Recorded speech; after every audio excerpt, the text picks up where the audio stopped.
सम्राट चौधरी से सीनियर है मंगल पांडे।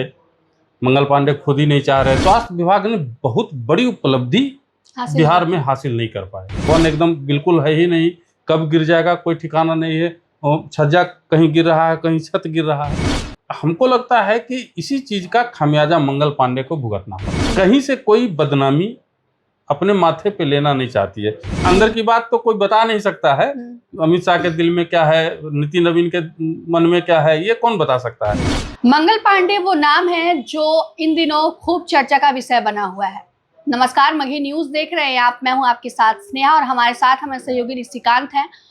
बता दें आपको कि बिहार के मुख्यमंत्री ने अपने मंत्रिमंडल का विस्तार कर लिया है, जिसमें 32 मंत्रियों ने शपथ ली। लेकिन इस बार मंगल पांडे को मंत्रिमंडल में जगह नहीं मिली। क्या रही है वजह, इसी विषय पर हम चर्चा करेंगे। क्या वजह रही है? हाँ, बहुत बड़ी बात आपने कही है। 8 बार मतलब 8 साल से लगातार मंत्री मंगल पांडे रहे। स्वास्थ्य विभाग की जिम्मेदारी, महत्वपूर्ण मंत्रालय। और जब बीजेपी का शासन आया बिहार में, बीजेपी का के हाथ में सत्ता की बागडोर गई, तो मंगल पांडे जैसे नामचीन मंत्री, कद्दावर नेता हैं बीजेपी के, उनको मंत्रालय में शामिल नहीं किया गया। काफ़ी चर्चाएं चल रही हैं। कुछ लोग, जब हमने बात किया ऑफ कैमरा, तो कुछ लोगों ने कहा कि सम्राट चौधरी से सीनियर है मंगल पांडे। मंगल पांडे खुद ही नहीं चाह रहे थे कि एक जूनियर के नीचे हमको काम करना पड़े, तो इसलिए उन्होंने खुद ही मना कर दिया। और संगठन में बड़ी जिम्मेदारी उनको दी जाएगी। यूपी का भी हो सकता है कि प्रभारी बना दिया जाए, जिस तरीके से बंगाल का बनाया गया था। बड़ी जिम्मेदारी उनको देने वाली है बीजेपी।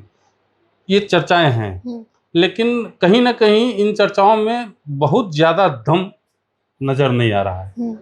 देखिए, मंगल पांडे जो है कहीं ना कहीं स्वास्थ्य मंत्री के तौर पे फेल रहे हैं। 8 साल लंबा समय होता है, लेकिन विभाग में उन्होंने कुछ नहीं किया, कुछ खास काम नहीं किया, कुछ खास नहीं किया। विभाग में, स्वास्थ्य विभाग में एक तरीके से देखे तो सिर्फ बड़ी बड़ी बिल्डिंगें बनी, अस्पतालों का भवन बना। उसके अलावे स्वास्थ्य विभाग ने बहुत बड़ी उपलब्धि बिहार में हासिल नहीं कर पाए। जहां अस्पताल के भवन बन गए हैं, वहां पे डॉक्टर नहीं है, टेक्नीशियन नहीं है, स्वास्थ्य कर्मचारियों की कमी है भारी संख्या में। और इन सबों से मंगल पांडे आज तक उभर नहीं पाए।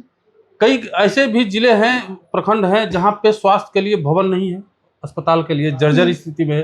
पिछले दिनों आप देख लीजिए, अगर विधानसभा की कार्रवाई को आप देखेंगे तो मैथिली ठाकुर हैं, विधायक हैं, उन्हीं की नई विधायक बनी है अलीपुर से जी, अलीनगर से। उन्होंने भी सवाल उठाए कि हमारे यहाँ अस्पताल का हालत एकदम जर्जर है, भवन एकदम बिल्कुल है ही नहीं, कब गिर जाएगा कोई ठिकाना नहीं है।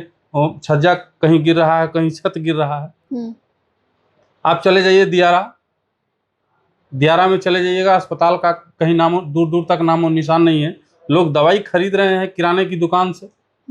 अब ये हाल जब सुशासन का 20 साल 21 साल होने जा रहा है बिहार में, ये हाल है, तो कहीं ना कहीं मंगल पांडे बहुत ज्यादा सक्सेस स्वास्थ्य मंत्रालय में नहीं हो पाए। स्वास्थ्य मंत्री के तौर पे उनका कार्यकाल बहुत ज्यादा ये नहीं रहा। हाँ, आरोप कई लगे, एम्बुलेंस खरीद में आरोप लगे, उसके बाद कई तरह के कोरोना में जो है भ्रष्टाचार का आरोप लगा। और कहीं ना कहीं हमको लगता है कि इसी चीज का खामियाजा मंगल पांडे को भुगतना पड़ा। जिस तरीके से सम्राट चौधरी के हाथ में सत्ता आई, पहली बार बिहार में बीजेपी का शासन आया, और बीजेपी कोई कोर कसर छोड़ना नहीं चाहती है।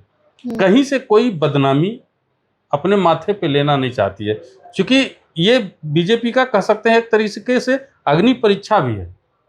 21 साल नीतीश कुमार ने बिहार में शासन किया। सुशासन, विकास पुरुष का टैग मिला उनको, और एक विश्वास जो होता है ना जनता का, वो नीतीश कुमार ने जीता। भरोसा बिहार की जनता नीतीश कुमार पे करती है। अब उस बड़ी लकीर को बराबर करना है, या बराबर तो बात का चीज है, उस बड़ी लकीर को बड़ा करना है आपको, तभी तो आगे बीजेपी का यहाँ पे सत्ता रह पाएगा। ठीक है। और बड़ी लकीर को बराबर करने के लिए कहीं ना कहीं तमाम जो चीजें हैं उसको सही करने उसको जरूरी है। सही करने की जरूरत है। कुछ लोगों ने जब बात किया, हम तो कुछ लोगों ने ये भी बताया कि नीतीश मिश्रा एक सीनियर ब्राह्मण से थे, इसलिए मंगल पांडे को जगह नहीं मिला है, उनकी जगह मिथिलेश तिवारी को लाया गया है। ये सब कोई लेकिन चर्चाएं चल रही थी कि मंत्रिमंडल के का जब लिस्ट फाइनल किया गया था तो इनका नाम था।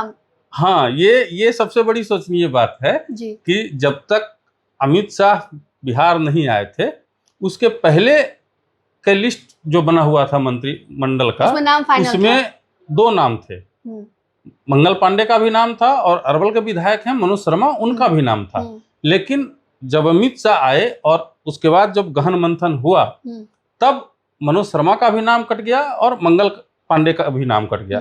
तो हालांकि इस पे कोई आधिकारिक पुष्टि नहीं है, लेकिन ये सिर्फ अंदर खाने की बातें हैं। लेकिन कहीं ना कहीं मंगल पांडे को खमियाजा उनके काम को मिला है। बड़ी वजह क्या रही है कि आपने मतलब जो स्वास्थ्य विभाग में रहते हुए काम नहीं किया, उसका खामियाजा भुगतना पड़ा है, या फिर बीजेपी जो है उन्हें कोई बड़ा मतलब काम देने वाली है, बड़ा पद देने वाली है? अब देखिए, बात बड़ा पद देने की नहीं है। बिहार से नितिन नवीन राष्ट्रीय अध्यक्ष हैं जी। अब बिहार से एक और नेता को बड़ा पद संगठन में दे दिया जाए, हमको नहीं लगता है, क्योंकि संगठन में भी तो सीटें सीमित होती हैं, ठीक है, और बाकी सारे राज्यों को भी देखना होता है। सभी राज्यों के नेताओं को तो जगह संगठन में दिया जाएगा। और बिहार से भी चुनाव की बात करें तो इसमें बड़ी भूमिका रही है मंगल पांडे की। अब बात अंदर की क्या है ये बताना बहुत मुश्किल है। हो सकता है बंगाल चुनाव में ही कुछ मंगल पांडे से गलतियां हो गई, जिसके लिए पार्टी खफा है। क्योंकि देखिए, बड़े बड़े नाम बिहार के रहे हैं। अब जैसे देखिए, राजीव प्रताप रूढ़ी बड़े नाम हैं, उनको भी आज तक एक बार दिया गया था मंत्रालय, उसके बाद उनको साइडलाइन कर दिया गया। कहीं ना कहीं जीत भले रहे हैं, आप अश्विनी चौबे को ले लीजिए, बिल्कुल हाँ, कहीं ना कहीं उनको भी जो है साइडलाइन कर दिया गया है। तो उसी हिसाब से हमको भी लगता है कि अब धीरे धीरे मंगल पांडे को बीजेपी साइडलाइन कर रही है। हाँ, साइडलाइन करेगी। या हो सकता है बीजेपी बहुत ज्यादा खुश हो मंगल पांडे से, नितिन नवीन को एक और सहयोगी देना चाह रही हो। बातें कई हो सकती हैं, लेकिन मंत्रालय में शामिल नहीं करने का सबसे बड़ा कारण अचानक से खोलने के लिए जानी ही जाती है। हाँ, अब पार्टी के अंदर की बात तो कोई बता नहीं सकता है। अमित शाह के दिल में क्या है, नितिन नवीन के मन में क्या है, ये कौन बता सकता है। लेकिन स्वास्थ्य मंत्रालय से बाहर किया जाना, मंत्रिमंडल से बाहर किया जाना, कहीं ना कहीं सबसे बड़ी वजह यही है कि वे स्वास्थ्य मंत्री के तौर पे पूरी तरीके से फेल है। तो तमाम बिंदुओं पे हमने चर्चा की। जो चर्चा हो रही थी कि आखिर उनको मंत्रिमंडल में जगह क्यों नहीं मिली, तो हमने उन तमाम बातों को आपके सामने रख दिया है। आपको वीडियो कैसी लगी, साथ ही साथ ये विचार आपको कैसे लगी, कमेंट में अपनी राय जरूर दें। धन्यवाद।